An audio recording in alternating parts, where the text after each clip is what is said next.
How's it going, guys? Coffee here. Today I wanted to go over the update for the Frostfire Gemma for T8, basically level 90. The damage we're pushing with this right now is about 1.8 billion with the basically newer setup here. The gear that we are using here, we have upgraded the necklace quite a bit.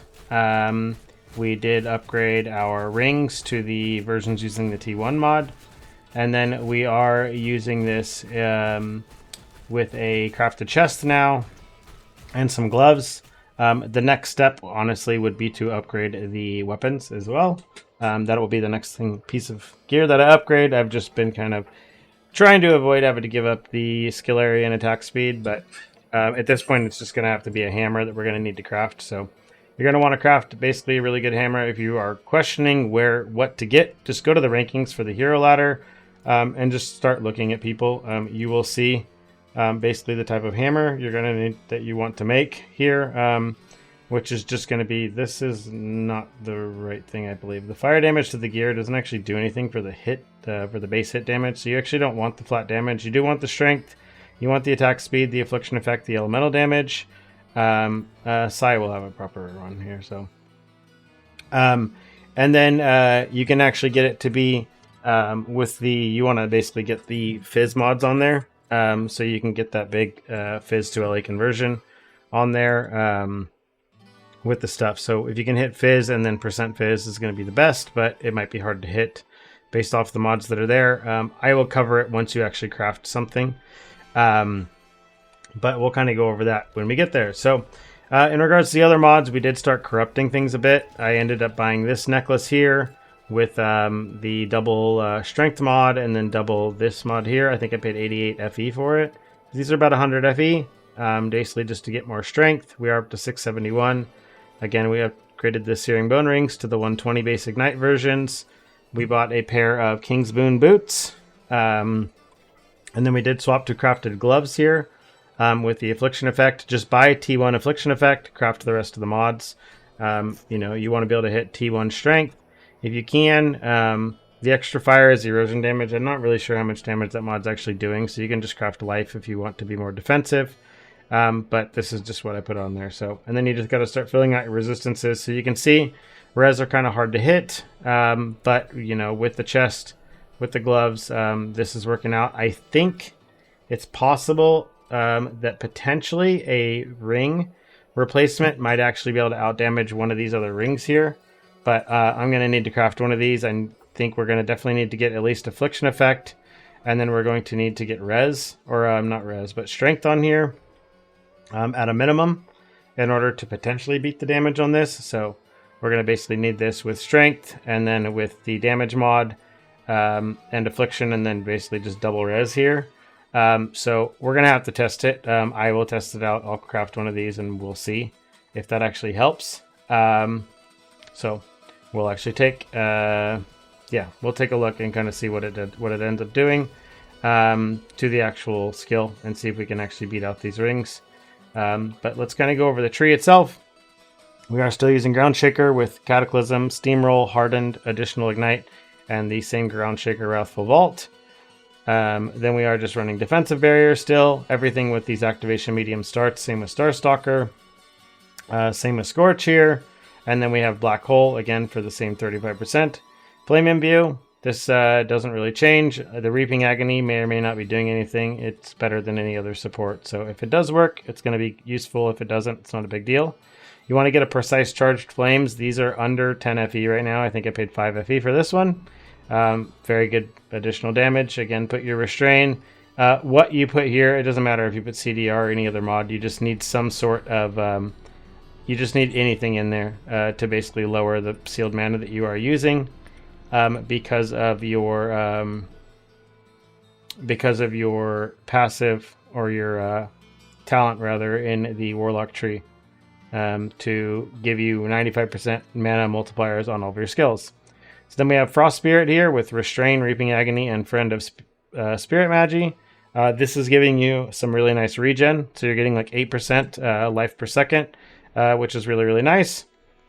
It adds up. They do end up adding a little bit of of freezing damage as well to the target.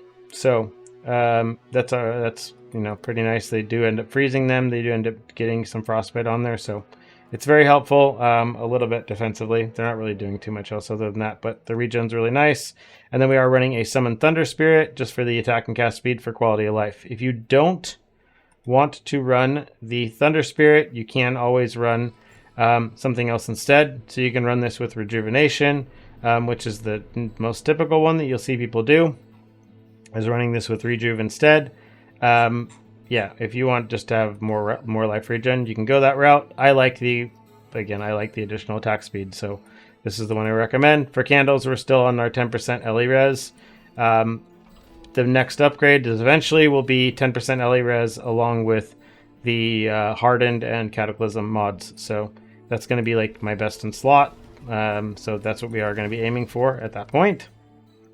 But yeah, we haven't gotten there yet. So we can kind of claim these finally here. And then we got this new one here. We got to complete some T7-1. So yeah, nothing changed. I did upgrade my hero traits here. I did start to level these up. I got them both to level 30 here to get level 2 on this. I do need to replace this last one as well. These do get really, really expensive. So take this with a grain of salt. Just go buy something with life and affliction effect. If you can't afford one of the level 40 ones, just buy one of these ones that goes to level 30 if you want, or again, just buy one of the max ones. So it's really up to you. I mean, you can get kind of lucky with it or not. This should be re-rolled. We don't do anything with Reap. So we're going to try to hit something good. Attack damage isn't good either, but we can hopefully hit affliction effect with this. So that would be good. Affliction effect is the best what we're looking for. I don't believe we can actually hit the other tier mod unless it's on here and it's just not showing the +2 to skills. So yeah, that's kind of where we're at with it. Same thing goes for the last one. You just want attack speed and ailment damage, or affliction rather. I just haven't bothered to replace it yet. So for this test is again showing using DPS pets. That's basically just because of the auto swapping we have on there. You know, you should be able to have at least these affliction pets here, or this ailment damage. If you look under persistent, you have the blue ones that still just give you the affliction damage here, which is going to be really good. So if you have them, use whichever ones you have. The affliction is going to be the best. So if you have shock violets and these woo-woos here with amber, those work as well instead of fire wings. So kind of go that route. Let's go ahead and showcase a T8, and then let's kind of let you go ahead and take it on from there. The tree that I have actually been running is I've been running Dark Surge. I've been enjoying it. The Dark Surge tree is pretty crazy, so it's very big. I just been literally put every single point into Dark Surge, so it's whether or not this is good or not, I don't know. I figured, what the heck. I have the Dark Surge pet, so I figured I'd give it a shot and kind of see what it's doing. It's been making okay. Like, it's been giving me, the Emberon cores are pretty valuable right now, so it's been giving me decent money, so I will take it. Let's do here, and we'll get a good test here. I'm just going to 2-click these for now. I don't want to click them any higher, but we'll take it from there. So you can see the attack speed's still pretty good. It's not too bad. Basically, with this current setup, we're not losing too much. You know, it's not as fast as it was when we were going all in to the attack speed stuff, but this is actually pretty nice. Oh yeah, before I forget, slates. So slates, we are still just running +1 attack skill on everything. If you can get, and then we do still need our 1 lightning damage here. We did add just basically this last slate here with a little bit of LE res, some attack speed and damage, and then I have the slate. I happen to just drop this slate for well matched. You don't want to get this slate because you are not going to be always dual wielding. So go get just any of the damage slates that you can get. I believe True Flame is one of the more common ones that people have been getting. Great Strength is also a very good one. That's very easy to get. Yeah, there's quite a few options that you can do. So if you want to end up going that route, you can end up doing that. But there's quite a bit of stuff that you can actually get. just kind of look around and see and make sure it's something that is going to work for the build itself. So look around, but great strength I think is the cheapest that people are really going after for the most part. But there should be some others as well. More with less, so you can use different boots instead of having to use the King's Boons are always good. Things like that. So something to take a look at it. I mean, Affliction is probably okay as well. I'd have to test it though, but if you end up coming across those, again, just try other things or look around for other damage multis. You should be able to find something that's pretty solid. So you don't need to go well matched. Just again, great strength I know is like the go-to, like this will definitely work type one. So that's pretty much what you'll see most people do.